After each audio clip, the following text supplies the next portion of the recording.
All right. All right, good evening, everyone. Thanks for being here. We're gonna do introduction. Oh, perfect. Hey, Sarah. We're just getting started.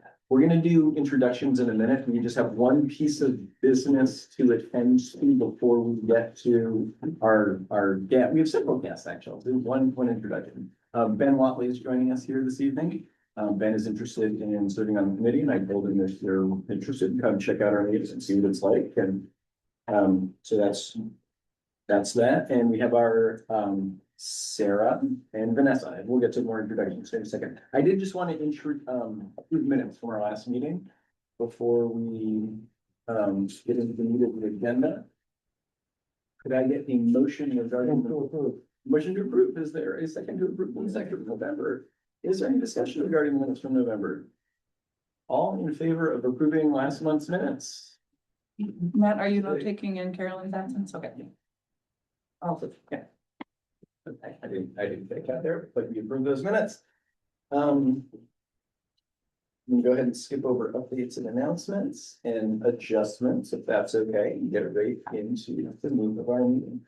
I'm gonna look at Sarah and Vanessa. I'm very happy just to turn things over to you at this point. Great. Does that work? Sure. Okay. Absolutely.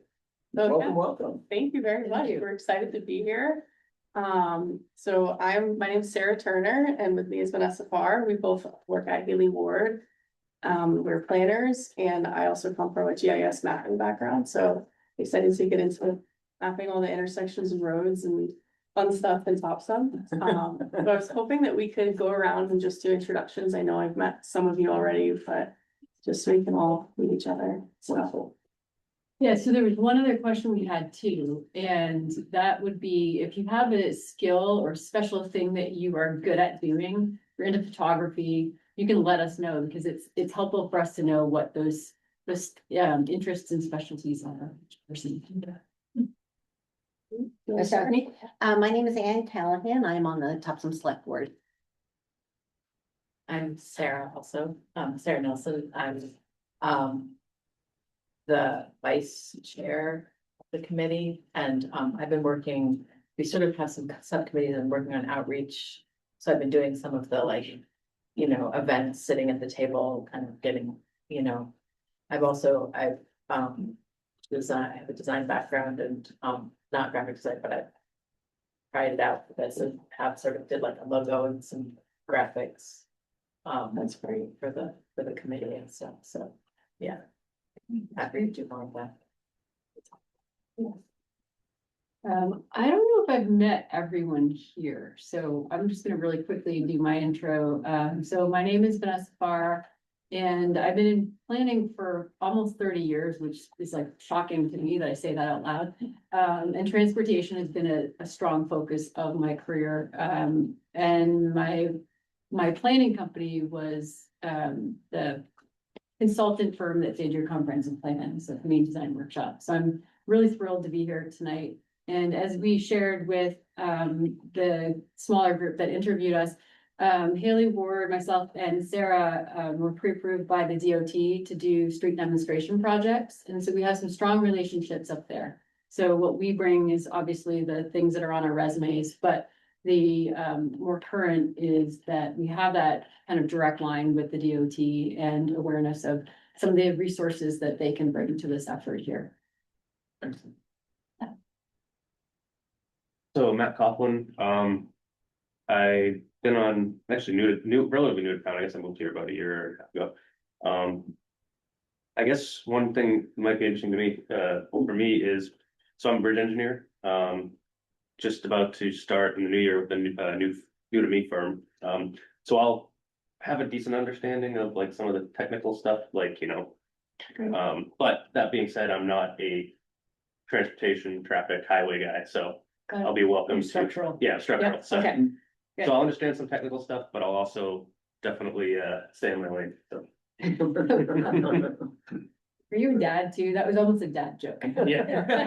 I didn't find that. Okay. Hi, Mary Beth McNicholas.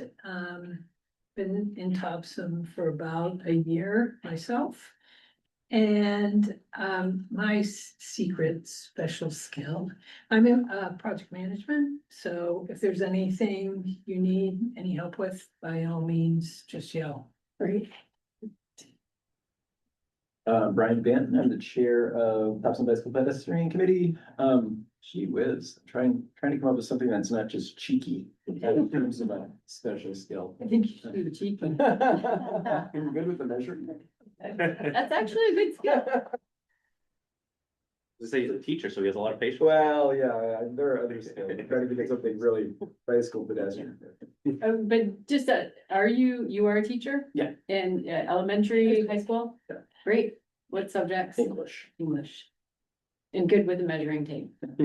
reasonable, to like eights. As long as you can read, we're count. I'm gonna get you a laser distance measure for Christmas. Mike Gladby, I'm with the Town Select Board, born and raised here, so. And I just retired, 53 years public safety, so, So you need things to do. found too many things to do now.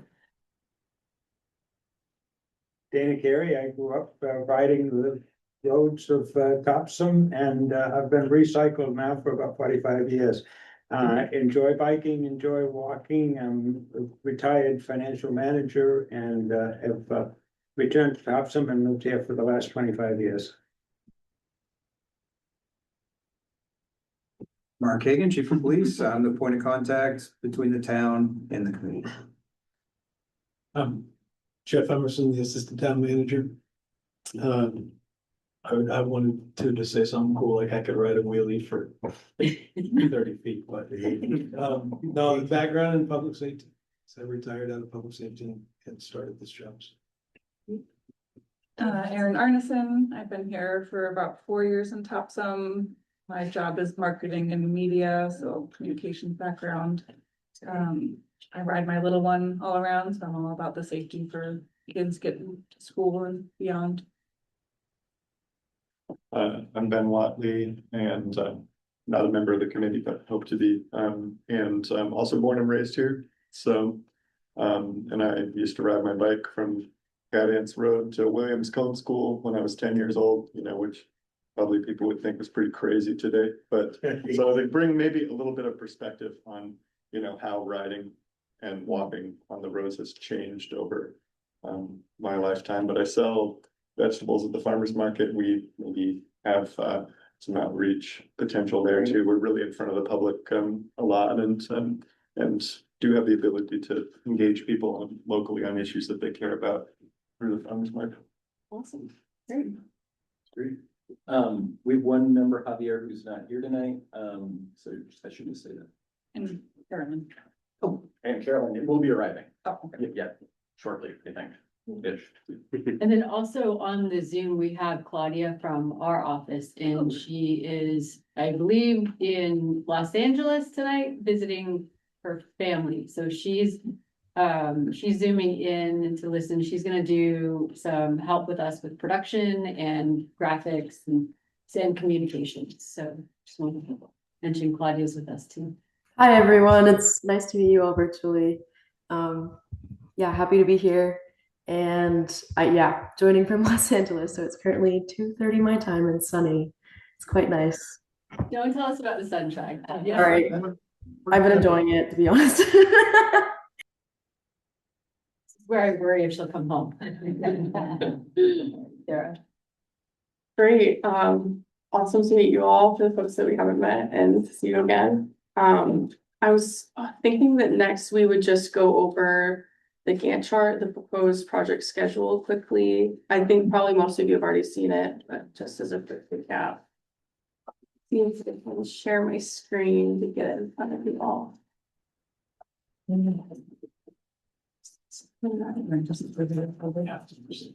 we go. Sorry, it's a little bit small. Maybe I can zoom in, but you can see we are here. Sarah, is there any way we can make that a bit bigger? Yeah, let me. Set the lights off. Okay. Get two sets on one too. I think Yeah, that's one of the okay. switches off. You know, There we go. There you go. Oops. Got all of them. Good. Team is good, yeah. Yeah. Thank you. So we are here, project onboarding. So right now, we're just really trying to get together our plan for engagement, kickoff meeting. And we're starting to start on the existing conditions analysis and data gathering. I think pretty soon we're gonna want to kick off a survey so we can start gathering information from the public, you know, with your help putting that together. And then getting into the public workshops, which will help us guide the development of the first draft of the complete streets plan and policy. And then looking out for around June time, finishing the first draft or the final draft of the plan and policy. So I know it's the dot here says our kickoff meeting was originally going to be in October. So we're going to be pushed out a little bit further with it now being December, but our plan right now is to still try to wrap up by June timeframe. People kind of check out for the summer in New England for obvious reasons. So I think the goal would be to probably move this first public workshop that we proposed for January. It would probably be February, March timeframe more likely. So our plan is to revise this schedule and come back to the next meeting with a fully revised version. But that's kind of the idea looking forward. We were thinking that maybe to help make the first public workshop happen on schedule, we could, or not on schedule for January, but on schedule for February, March. If it's okay with you all, if we could potentially do 2 meetings in January to try and keep that on track. So then we'd be looking at planning for the demonstration projects starting that similar time frame, February, March, April. Installing the speed tracking devices in the springtime, which will help inform and provide documentation for whether or not our treatments are working. And then the outreach, sorry, this is going all over the place, but the outreach and grant management phases really are going on throughout the entirety of the process. So that was all I wanted to show you in terms of the schedule, but does that sound okay to everybody? Any comments or concerns so far? I think the only thought I have high level is we'll want to obviously give some good advertising for that public workshop. Right. So I agree, probably not January with the holidays. But I'm just thinking for if we were gonna do February, that earlier, late February, and then if it's earlier, we probably just, you know, maybe by the January meeting, have an idea of getting that advertising out. Definitely. Yeah, so what we'll be doing in this first, in this month of onboarding is focus, and we're gonna talk a little bit more about this, but focusing on project branding. So that over the next several weeks, that will be the focus here so that we can come to that first meeting in January with things for you to react to. And then we'll be building the content, building the messaging, and talk about then the rollout of that engagement to sort of then fuel all of those workshops. Great. Yeah, I think one thing that we had on our mind is if we do it in February, avoiding school vacation week or potentially leading into school vacation week as a way to do something funky and different when people have time off. So we can discuss that more later today, but. All right, any other questions or thoughts from anybody else? All right, so I think we'll move along to the platforms for internal communications. So our go-to is Google Docs for collaborating with public committees, just so that everything's completely transparent. You can see our progress as we go. You can go and make edits and comments in the documents.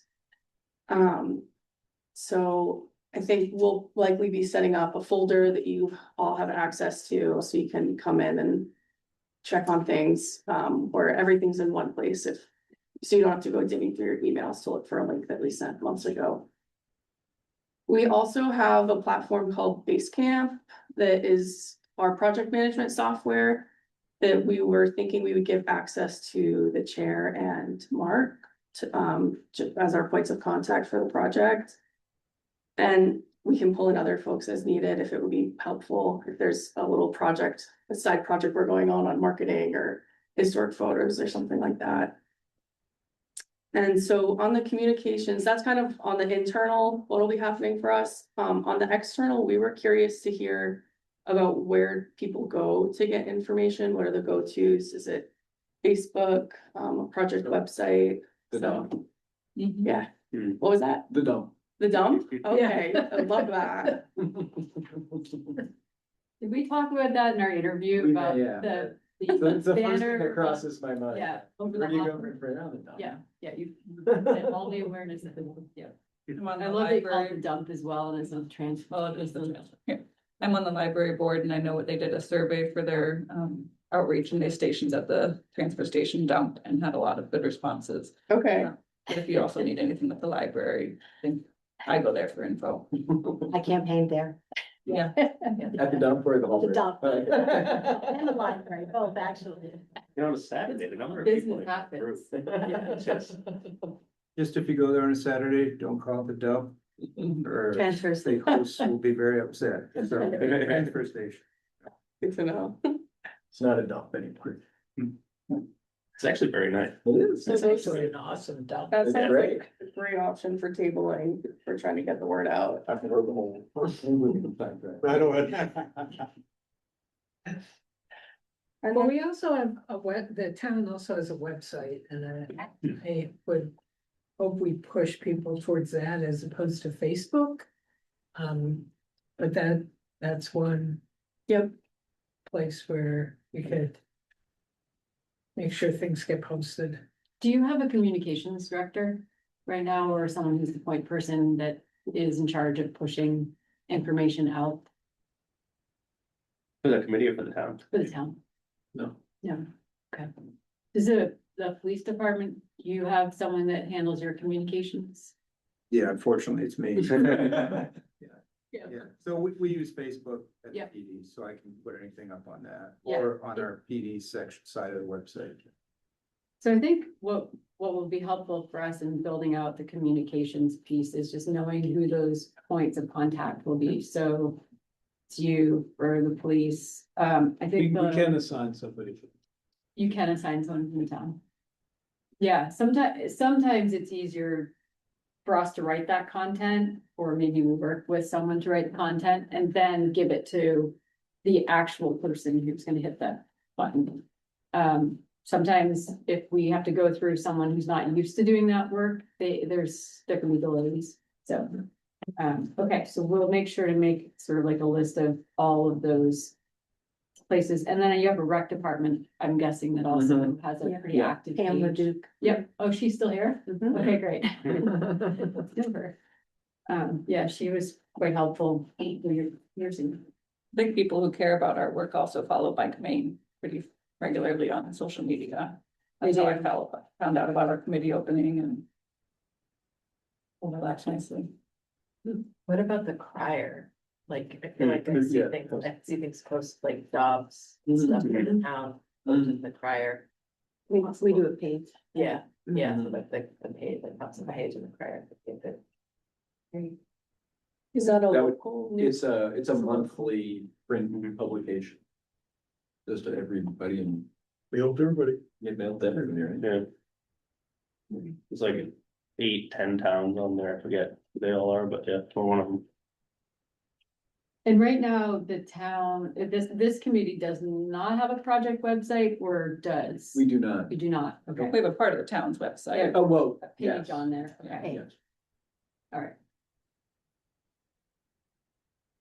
All right, so Sarah, do you want to talk maybe a little bit about survey? And skip over project branding and identity for Sure. the moment, because I think talking about survey and the potential platforms there Mhm. might help with also then talking about branding and assets. Definitely. So the point of the survey is to really hear from people, we can look at the DOT crash data and see where there's crashes happening, but that doesn't always capture the full picture of what people's lived experiences are around town. So it's how I've done it in the past is it's just a very open pool. Open-ended questions around where do you feel safe walking, biking, driving? Where do you not feel safe walking, biking, driving? where would you like to be able to walk, bike, and drive that you currently don't, because you wouldn't feel safe doing so. And where are the places that they love, and the places where they would like to be able to go to, so gathering places. We can do that in like a drop pin on the map format. We can do it in just a, word vomit at us, and we'll make the map for them format. So there's a couple different ways that we can do it where people can see the pins that other people have placed and comment and give them the thumbs up or the thumbs down. So more of like a crowdsourced map that's open to the public, or ones where we can just see the results on our side. And the different ways of hyping it up.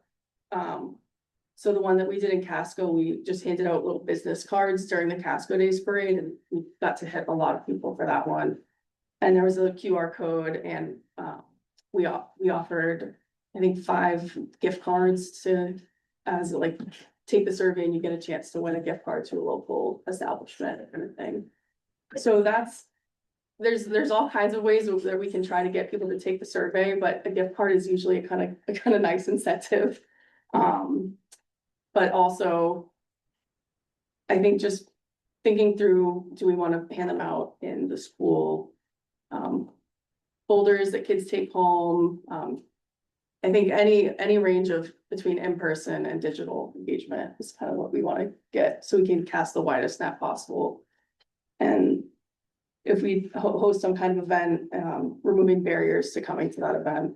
So we usually try to make events fun and engaging and kind of trick people into going to them in a way almost. So Sarah, right now, I think that what we talked about in our interview was using a story map and being able to have that highly visual point goes on the map, people can see the information, and it's very point specific. So is that your recommendation? Yeah, absolutely. So I just want to make sure it was clear that we're saying, while you could do the survey in a Google where you're putting in intersections and text, we think that the most engaging and sort of readily absorbable information that your neighbors are responding to is through using the map, where you drop a pin and you make a statement about that spot. And then the idea behind that is, if you want to elaborate, the idea behind that is that it's going to help to inform locations for street demonstration projects, locations that you're going to focus on as part of your plan for complete streets. Yes, exactly. So if there's places where we're seeing are really coming up as a hotspot on the map, that helps strengthen, rather than just word of mouth, we have a target on a map. We're hearing this from people over and over again. The same intersection keeps coming up. So it just strengthens our case for why we've chosen that intersection. It also helps us know what we need to address with the certain area. So if someone says, oh, there's people who come flying through this intersection, we actually might do something up the road to try and narrow or something like that. So I think also it's important to say that is a data point. It's one data point, but then it allows us to also, I saw that you handed out speed data. Mhm. So it allows us to check some of those perceptions for reality. And I think that that's just something to keep in mind, that it will be used as qualitative data, and it's going to have other data that comes along with it. So if like Sarah mentioned, high crash locations, we did the hotspot map for part of the comp plan. It may not be the same map today. If we ran that again, it's possible it'll be the same map. Some things have changed in the last 7 years. But it is helpful as one piece of information. And it's also helpful, I think, for leadership here, because if 100 people are responding to one place, you might use that information to prioritize the fix. So if it's 100 people responding to this location, 5 to this location, and the fix is the same cost, you might decide you're going to address the one that's like the squeaky wheel. And then it trickles down buy-in for all the rest of the work that you're doing. Is there a way to do it also in a physical way for like our retirement communities of islands to be able to go and have a map where they could add a dot if they care about this intersection. I just want to make sure we're accessible to people who might not be using. Yeah, I think that's a really great point that you're raising, that not everyone is gonna do it digital. So, the online survey is a piece. We can talk about the locations, like perhaps it's the town office, the lobby. It might be specific locations for tabling or taking something, and that's where I think the help of the committee comes in. If you have, access to a handful of those places that, we identify, you can go in and do that. The school is a great way to engage. I think anyone that's in fifth grade and up, it's an accessible way to do that. So yeah, we can work on both those. So another spot for collecting information besides town office and going out there would be the library. So some of these same locations that, and also it may maybe take the map to the dump. So you could take the QR code and the map. So someone who has the phone will scan the QR code and do it on there. Someone who doesn't might use the map. It's great. Yeah, I also would say during our workshops that we hold, it's very likely we'll have a map on the wall then. And the survey, it can have, it's kind of an extension of that. So that it's not just one night and come tell us your intersections. It's, oh, if you are in the shower and you think, oh, I should have talked about this other place, you can go back and the website is an online record, living record of all those problem areas. At some point, we'll have to shut it down so we can write a report, but it can stay open for an extended time, so. Is there a way to limit the number of responses per person? Like I could imagine being really mad and going on and adding 50 pins. I think yeah, it's that's likely. I can imagine it. I think what happens, and it's sort of the same happened with the comprehensive plan. We used Civic Comment, or I think that was the name of the software, when the Topsham plan was up for review, and we could see on the back end, the same person, that added 60 comments. It's like, you just take it for what it is. You read it, you thank the person for contributing. But Yeah, just make sure there's a way to weed. no, the back end shows you where it where that information is coming from. Yeah, we had it once where we were giving away a gift card and people kind of took advantage of that and they were like spamming it. And so, yeah, we can see if it's the same IP address over and over again.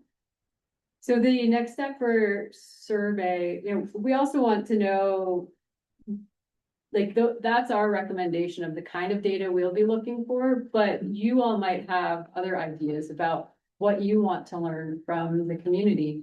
So this would be a good opportunity to tell us some of those thoughts that you're having. And what we'll do is draft up the survey for your response and feedback. It'll go out in a packet before your next meeting, and you'll have a chance to read it, review it, think about it, and come and talk about it at the next meeting. But if there's other pieces of information now, I mean, you've been working for a while without us, so if there's curiosities, this would be a great time to hear about them. One thing I like about the map, so I think there's a lot of things. We talked a little bit about how you can prioritize maybe one area that has it's a hotspot. You can also maybe long-term look at planning. You're gonna do a project in this intersection. Dennis or whoever replaces Dennis knows gonna be a project here. And maybe 5 years down the road, you have something planned and that all ties together. You can see that. I think the other thing is if there's an area, let's just say that 196 and 201 was a hotspot, for example. And we know that there's gonna be the development planned. We can start working with planning, we can start looking at these things ahead of time. If we know that there's gonna be other improvements going on in an area, we can see how, whether it's the town has to make those improvements, the developer, how that all ties together. So I kind of like that being a big picture. Yeah, this is where I'm looking at you and your finance and council experiences, select board experiences, spreadsheets. That's gonna be where your skills are coming in. So those prioritizations and thinking about costs. Yeah. I'd be curious to learn more about drivers perceptions. Just if there's animosity towards walkers and bikers in a certain area, if there are things that would make them more happy. I don't know, not just Yeah. exclusively bike and pedestrian users. So from the approach of the driver, and I think, Sarah, when you did the Vision Zero, the Greater Portland, the mapping, that tool did have some questions from the driver's perspective, right? Yeah. Yeah, like where are you uncomfortable from the driving perspective? Yeah, I mean, that's a big piece of this puzzle too. Yeah, see, we wanna make it safer for everybody. One of the problems is on narrow roads when you want to stay 3 feet away from a bicyclist, but you have to go over the line and it's on a hill and you don't know what's on the other side, you just have to wait. Some people don't, they just go around anyway, or don't go around, which is even worse. So I think what I heard you just say is it's also your observations of bad driver behavior. No, it's just Or- circumstances of the road. If it's on a hill and you don't know who's coming across and the road is only big enough for 2 vehicles and you have to be 3 feet away from a bicyclist, that it throws off the rhythm of going by someone, that's all. So that might be something to look at.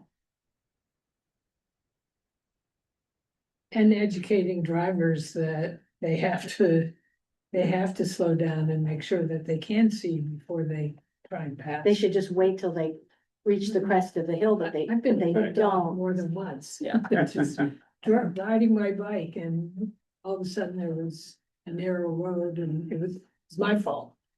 So it Yeah, seems like an observation of behavior. Okay, I understand. Thank you. Okay, good. And that could be something in particular, like if we're looking at an area. That's getting a lot of pins, Mhm. is it a narrow 2-lane road with a 45? Is it Meadow Yeah. Road or something? I think of that one in particular for me, but I was thinking of Catton's Road. yeah, is it one of those, like, you're coming around. You don't, somebody's coming behind you, you don't wanna be the guy who's slowing the traffic down, there's a bicycle, you can't see. Do you hit the gas, do you hit the brake, Yeah, you will see that a lot of the roads that are like the windy 2-lane roads, 45 miles per hour, 35 miles per hour. And there will be the opportunity to say like what it is about that point that you're responding to. So for example, if I could have spammed Freeport when we were working in Freeport, I would have, on the Mallet Drive exit with the interchange, and I probably would have dropped 1,000 pins just to say on repeat that I'm getting pushed from behind cars and people. So there will be an opportunity to actually say what that thing is. So we're gonna have a lot of good information to sift through as a result of this. Okay, so that's survey, next steps. And so now if we could move to some project branding and materials and assets. So has there been any committee development so far of project branding or stickers, or I saw stickers in the, in the meeting minutes? Just, yeah, I've like designed sort of a logo.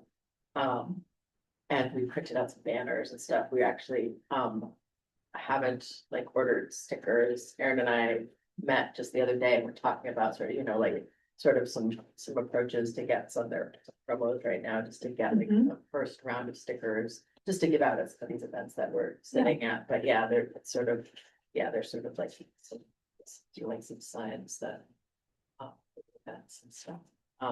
Not a lot of like a full package of, like stationery and signatures and stuff, but a little bit, like giving some thank you cards that like have these graphics. Okay. So if you are okay and open to it, we'll take this information and then, Sarah, do you want to show some examples of some work as well? We wanted to put this out here because the project brand and identity sort of sits with you for a while. And one of the things we did when we first started the comprehensive plan was to make sure that, we were sort of launching together with sort of an aesthetic that people felt good about. The directions at the time were, we want to be modern, we want to be approachable, we want to seem a little cutting edge. And so that all sort of fed into the, you know, the selection of document, like the color palettes and the aesthetic of the document.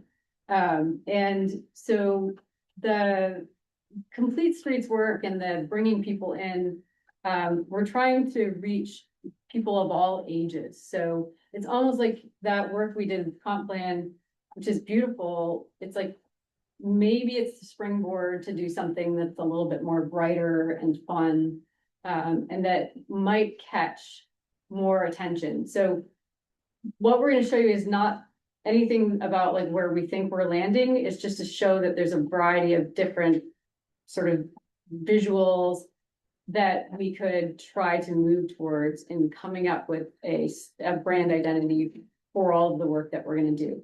So this will be across stickers, across the plan itself, postcards, banner over the hopper at the dump, you know, all of those things would come out and roll out from this. So this is too small and hard to see, I think, with the light on. So there's a brightness. It's not really showing very well through the online. I'm just wondering if there's a way to show it better. Thank you. And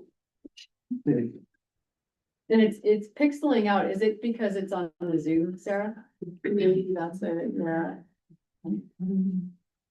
So this is the plan, the Vision Zero plan that was created for Greater Portland. And it's pretty clean. It's clean on my screen. It's not projecting very. 20-year-old projector, we'd say. Probably the owl's not, that's the older owl. I think the projector. Been there a while, the old wonder. So a lot of visuals, photo heavy, clean, bright.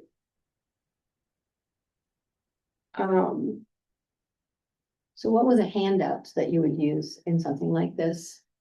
What image? Postcards. So I think we've used postcards that are either very visual in the landscape that we're showing, something like that, where that's like there's this kind of very creative, artistic kind of image. And then the other is usually of people. So we had a lot of positive feedback on, they call them like the speed sign ladies, and they're probably in here in one of these examples, but they walk around their town wearing these bright orange t-shirts with the speed limit sign on the front, and that's how they raise awareness in their community for safe streets. It's brilliant. So those are the kinds of images that we might show. We might show people, you know, doing positive things, taking action. And another option is usually highly graphic and creative images of the place. Yeah, I would encourage you to take a look at the GP-COG Vision Zero plans as well. If you're not familiar with Vision Zero, or even if you are, they did a great job there. I'm looking for my ladies with their speed limit shirts. I know they're in here. Should put that in a folder. There they are. Yeah. Yeah. Yeah, I think over the last 10 years that the marketing assets that people really gravitate to are the ones that are sort of dialing in your residents, and they're people who are out in the community and they're doing their thing and they're engaging and we know who they are. And those are the images that really grab on. We've done a selfie campaign with signs. And when you see like all of the staff of your beloved company, your local champion company, get out and hold up a sign, you kind of connect with that. And it's like the speed sign ladies. So I think coming up with a brand identity and sort of like a theme and marketing, it's not easy work, but it takes a little bit of effort of thinking about You know, what are those things that are meaningful to you? What are the places that are meaningful to you? And then it sort of, it kind of pulls together, kind of organically. But we do force it to happen a little bit because we are gonna put some things in front of you to respond to. Sarah, do you have any other ones up there on your tabs that you were gonna show? Yeah, these are just the story maps that we put together for Casco. So we did a bike rodeo there. So that was a great photo op and all, but more than that, there were kids who hadn't been able to ride their bikes before. Just around town because it wasn't safe to do so. So to give them a place to learn the rules of the road. And they did it it's in really community, which they don't get to do. Exactly. So that was really fun. And then similarly, we put together a story map for Gray. So this obviously, when the video doesn't really translate to a PDF form, but just kind of snappy photos of the around town and of the process. So we'll get lots of good pictures. There'll be a lot of visuals in the final product, and everybody should be able to hear their voice. Or So this is an example here of where survey responses were added in the side column as you're scrolling through. So this was an intersection that was identified and commented on. And then as part of that work, we came up with a plan to fix it. And so here where we're going to be doing sort of like a streets demonstration, we're going to create a number of street demonstration projects. We'll have the ability to do a similar kind of communication so that they'll be able to see what's going on with the intersection now, what we're going to test laid on top of it. And then the ability to add in that qualitative survey response. here's what people were saying about this intersection, and here's what we propose. So this to do one's about it. from back to Casco and very exemplary of intersection identified as problematic through comprehensive planning and through their complete streets process and vision zero. And that's one of a number of fixes that were added to their strategy.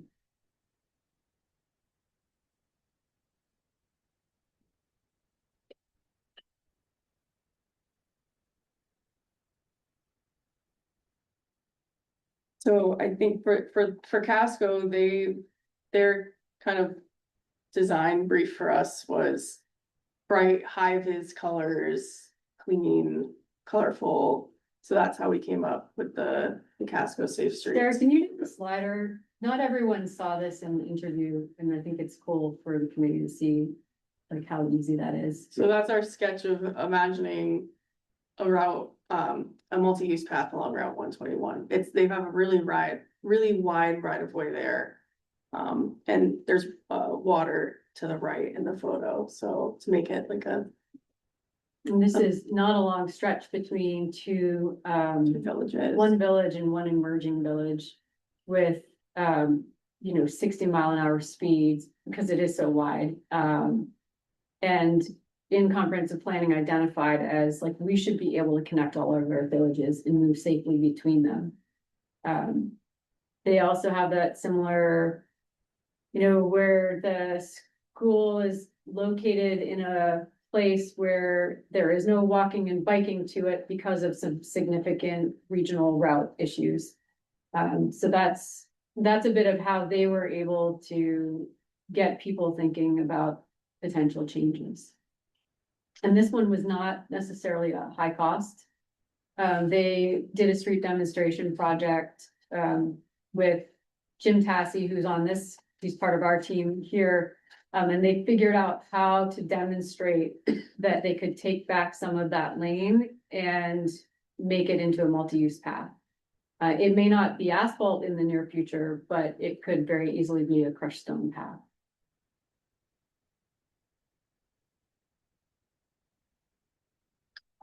So that's what I've got on Casco. I can send out the links to these as well if you folks are interested in checking them out for the meeting. I had one other visual that I found online from a Florida plan. This one was really out there with the rainbow colors.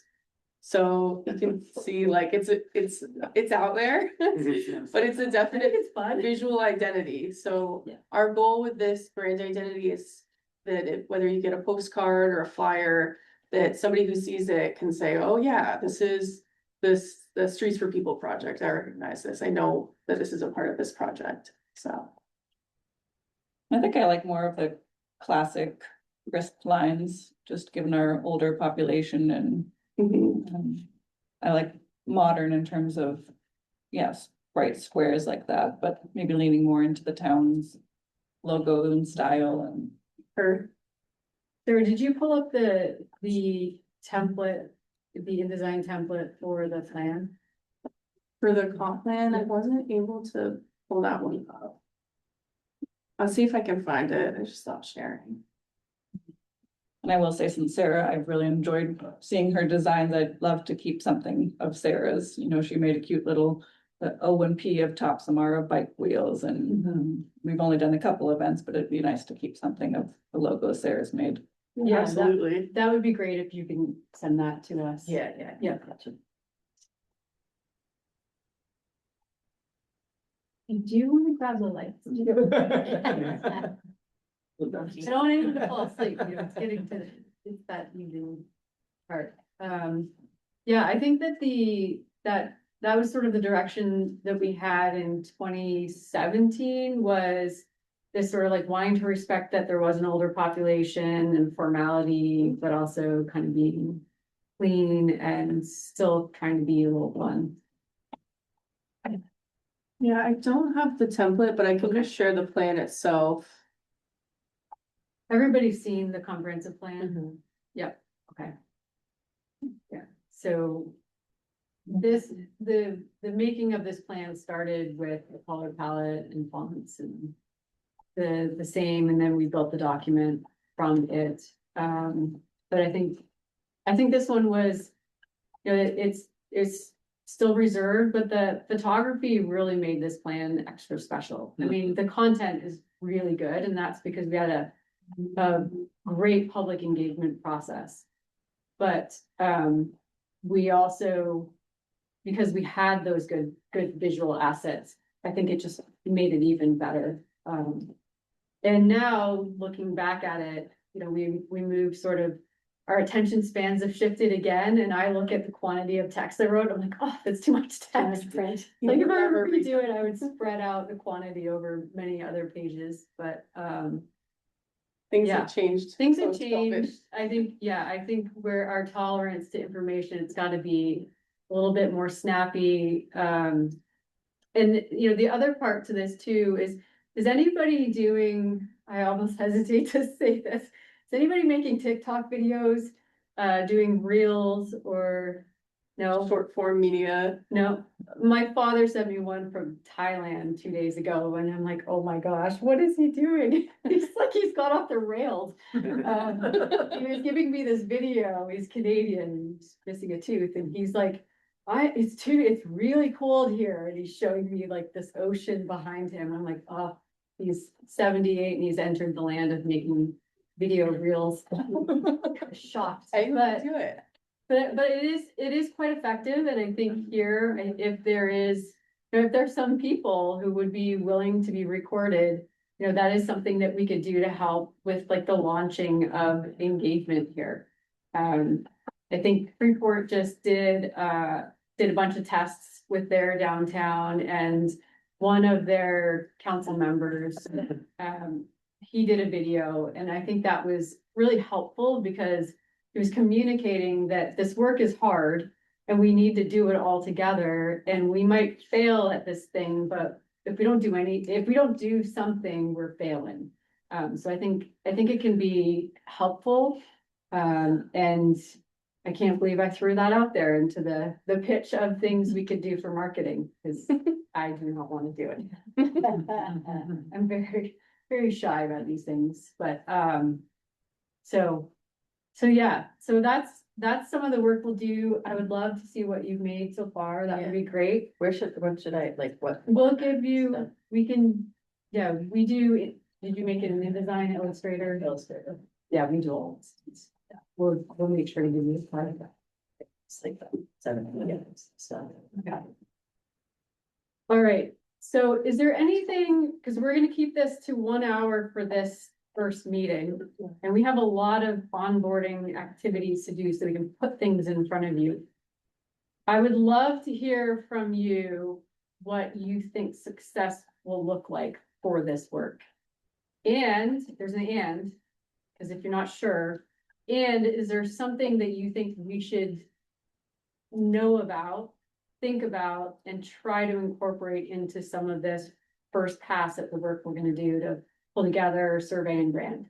So success, things we should know about. And we can just popcorn around the room. I think for me, success is coming out of this with a, I was gonna say a short list, but it could be a long list of things that we can do, some of which that we can do right away. So it needs to have buy-in from people, so that, you know, it's palatable to the decision makers. Yeah. But, you know, not everything needs to be a, you know, $10 million intersection redesign sort of thing, you know, lots of little stuff that we could add a stop sign here or do some low hanging fruit.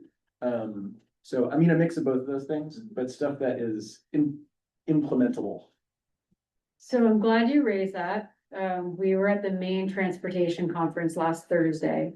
And the advice is those $10+ million projects, they're gone. So we're doing incremental at this point. We've, you know, if we didn't go after it in the last couple of years, it's probably not coming. Although we also heard that the pendulum swings, which we know about. So the focus and emphasis is going to be on the smaller projects, the incremental implementing, more demonstration projects that actually become more permanent installations. So we're gonna have to adjust our reasonableness, our willingness to see bollards instead of new curb lines and beautiful planters, that we're gonna have to just be a little bit more nimble. So I'm glad you mentioned $10 million that. Yeah, I think my hope is for every short-term solution, we can propose a long-term solution maybe, but it doesn't, I mean, the short-term solution is for testing and deciding whether or not you want to move down that path, so.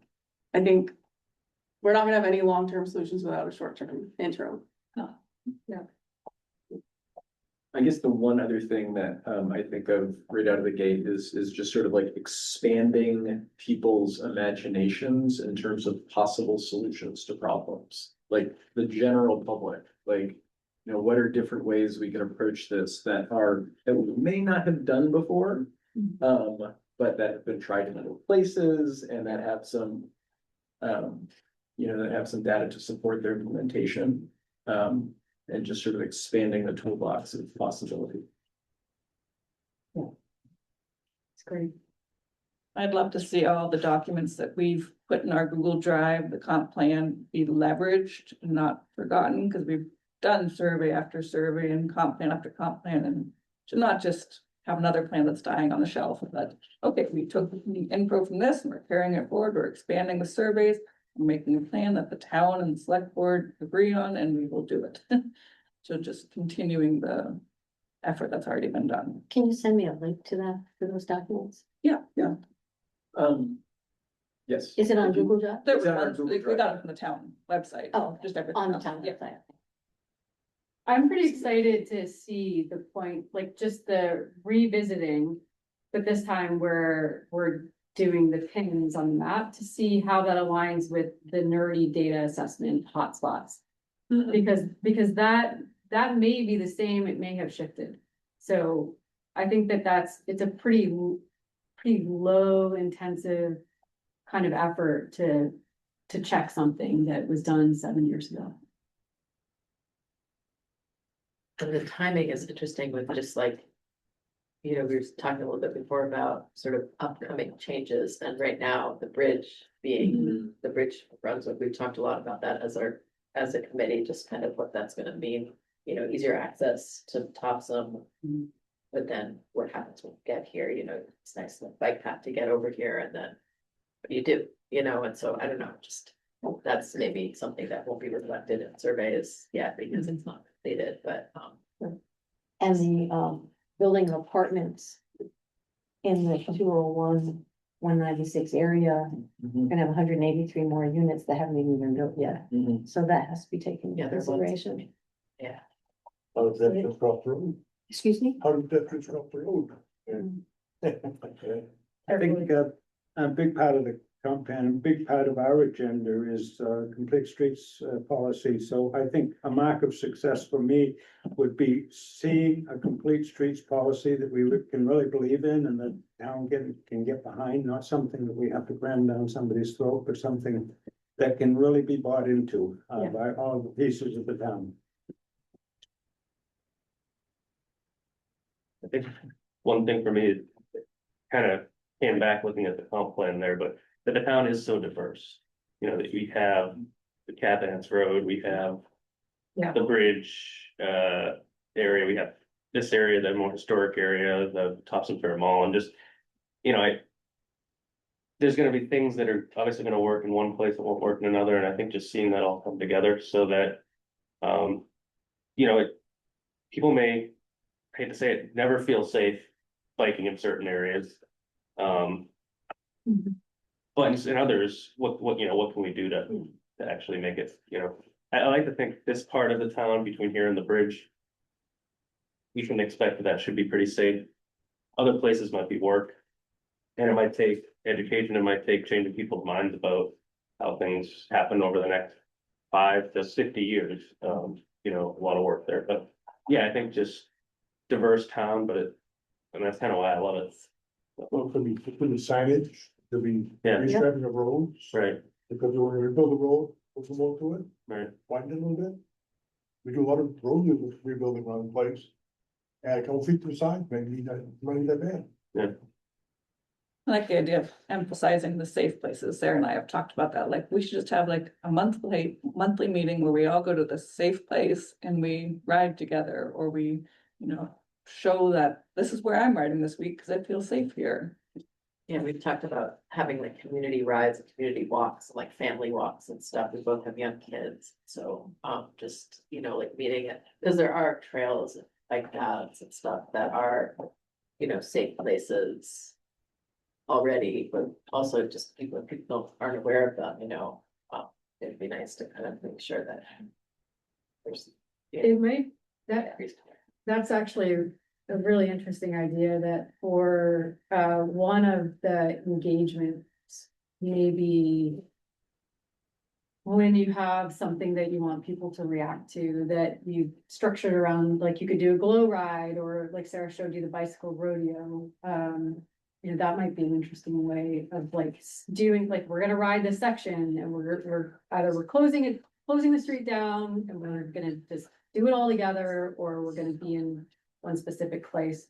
When you structure a community event, I think the thing that stood out for me working here the last time was the people saying that they're all running in different circles and their circles aren't overlapping. And when we made a temporary park and set up this fun event with food trucks and people and music, what we got for feedback was, I don't ever see them. They're running over here with their kids, and I'm over here with my retirees, and we're the new singles that moved to town, and we don't associate with any of them. And it gave them all one spot to converge. And that was the directive at the time, was, can we have more of this? And how do we have more of this? So that might be the, getting some kind of fun event together that, that lowers the barrier of participation. It's wild and weird, and that might be the thing that will help you get buy-in for all of these projects, regardless of whether someone thinks that their street's ever gonna be safer in the neighborhood. That's a good one. So there was complete street policy. I'm glad you brought that one up too. Have you done any looking yet into examples of complete streets policies? So you have, okay. So to level set, we're gonna send out, a link to Smart Growth America. And you've been on that site, Yep. some of you, all of you. Okay, good. All right, so you've been there, you know that there's all the award-winning plans are usually posted there. There's a guidebook. What goes into a complete streets policy. Good, okay, Yep, we've Just been wanna using make sure. that as a reference. great. All right, perfect. Okay. Anything else from anyone else? So is there a draft in progress or, okay, just making sure. Like, tell me what I need to know. That's why you're here. Yeah, that's what I thought. Anything else from anyone right now? All right. Oh, go ahead. Well, I was gonna ask, you mentioned very early in the presentation about 2 meetings in January. Are we gonna talk about that? Yes, thank Try you. and Schedule those. Yeah. Yeah, so I think if you're ready for next steps, it seems like there's a number of things that we would like to get moving on quickly. I have to find out, but I'll be in favor of everything that's discussed. Thank you. Hi. Bye. So it looks like the next meeting is scheduled for January 12th. Yes.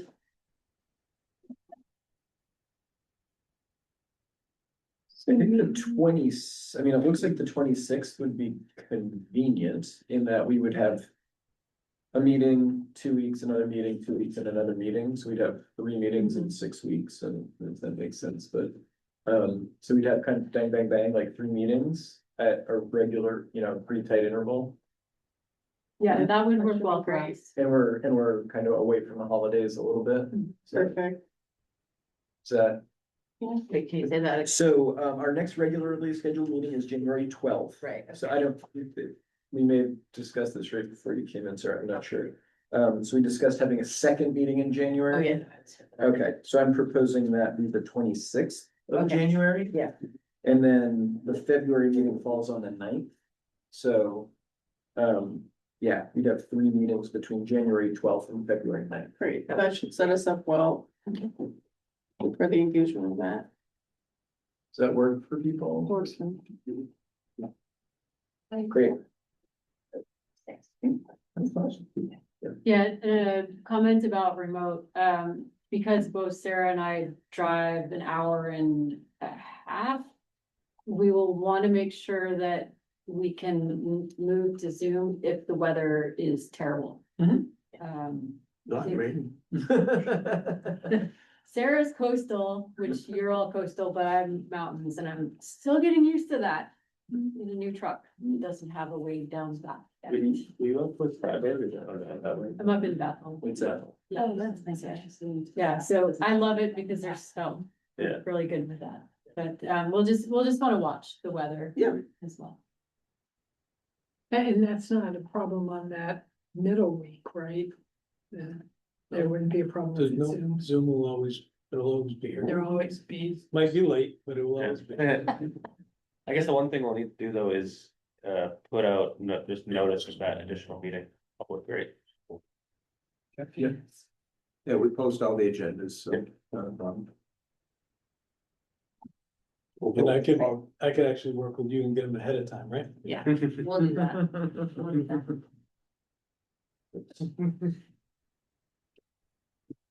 All right, great. I think we have what we need. Yeah, absolutely. Thank you so much. Great to meet you all. Happy holidays. So there were a number of things that I will send you that, like send us a bundle of stuff here. So for the January meeting, we will send out anything that we think should go out in advance for review. Some visual communications, we'll be able to send out things that we come up with. And then you'll be able to see it. Any of the materials would come out the week before we meet. So what day of the week is this? It's Monday? Monday. Oh my gosh. So we would send it to you the week prior. So we would send it to you on Wednesday. Is that generally how you're It'd be sending the things 5th. out? We try to get out a week ahead of. A week ahead, time. okay. Yeah. So yeah, so we'll do a week ahead. That's what you're using. Something going from there. So January 5th, that's right yes. after the holiday, that Right. would be the week. Yeah, I'll before send out a the link to 26th. anything that I screen shared. Yep. And tight. Nope.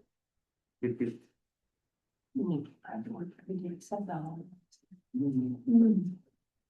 have the holiday out? New Year's? Hmm. Yeah, I work Thanksgiving. Oh. I'm sorry, just one more. So in terms of then our agendas for these upcoming meetings, that's just in your court? You'll set them. Yep, so we're gonna set we'll come up with a draft agenda, we'll communicate with Mark. And then, what we generally do at the beginning of the meeting would be to review the agenda together and make sure Yeah. there's nothing else that wants to be added. We took. Really like crowdsourcing. Yeah, Yep. yeah. And modified, and then we'll make sure that, I see you're already keeping minutes and you're checking them, so we're gonna continue to roll with that cadence that you've had. So we'll still be responsible for doing minutes of these. Yep. Yeah, I think Claudia probably took minutes tonight, but I think you wanna keep doing them. You want us to be working on your, Yeah. on your assets. Yeah. Yeah. I'm not usually late. All good. Are there any other questions about housekeeping? Sometimes there may be things that we didn't cover that you're still curious about. Guess, yeah, the only, getting back to that first workshop is, maybe for that next meeting in January, the 12th, if we, kind of have a discussion about. Yep. When we're thinking, because, I'm thinking if it's gonna be, say, if it is gonna be, say, the week before school vacation, we probably wanna have the date picked on the 12th and, maybe start thinking about getting the word out there rather than the 26th, and then you only have like, what, 2 weeks maybe? Yeah. Yeah, that'll be part of what we talk about on the 12th. Okay, great. Because we need to make sure that we are comfortable with the direction we're going with, like the visuals, and we need at least 3 weeks of lead time. Right. If we're doing some kind of an engagement. Yeah. So, and if we're putting survey out there, but we're not we haven't cemented on the survey content together, we need to have a buffer. So Yeah. on the community side, they don't know if we're a week or two Right. late or early. So we have an expectation. Mhm. The expectations are internal, so we want to make sure everyone's together before we move on. That That's the sounds next good. thing. I like that. Yeah, Okay, sounds great. all right. If anything comes up, whether it's in the shower or driving home, wherever that may be, Mark knows how to reach us. And you're gonna get the base camp invite, Mark. Okay. And immediately change your notifications, so it doesn't email you every time we load a task. I can show you how to do that. Yeah, it's very user friendly. Could we go? Frank, could I take just a moment and acknowledge that it was November of 22 that we started, so we've had a 3-year anniversary. And I'd like to give a shout out to Hagan, who's been with us from the beginning. This isn't exactly in the job description of the police chief. But he has done everything we've asked him to, and I think we owe him a big thank you. And more.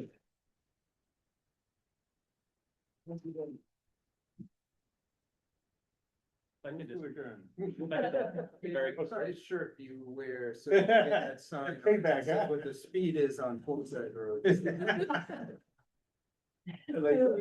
can just make a very quick comment. So, on Saturday, I was at the farmer's market. I saw Jeanette. And she did receive our card. She was very grateful, very thankful. She said she's been meaning to, get back to us. And Victor was with her. He's up and about. Trouble speaking, but is on the recovery, and both were thrilled to hear that we're moving forward. I think you had maybe worked for a little bit, or you might know Was it? Jeanette McNeil. Why is that? She said she knew you Yes, anyway, yes, yeah. that's right, yeah. So anyways, I just wanted to pass that along, that I'd seen her, Thank you. they're on the, you know, Victor's on the mend, they're doing well, and she says she'd love to be involved again when she can be. But, yeah, so I just wanted to share that. Awesome. Thank you, Matt. All right, Dana, did you make a motion? I moved to adjourn. Or a second? Okay. All in favor of going home? All right, thanks, everybody. Thank you.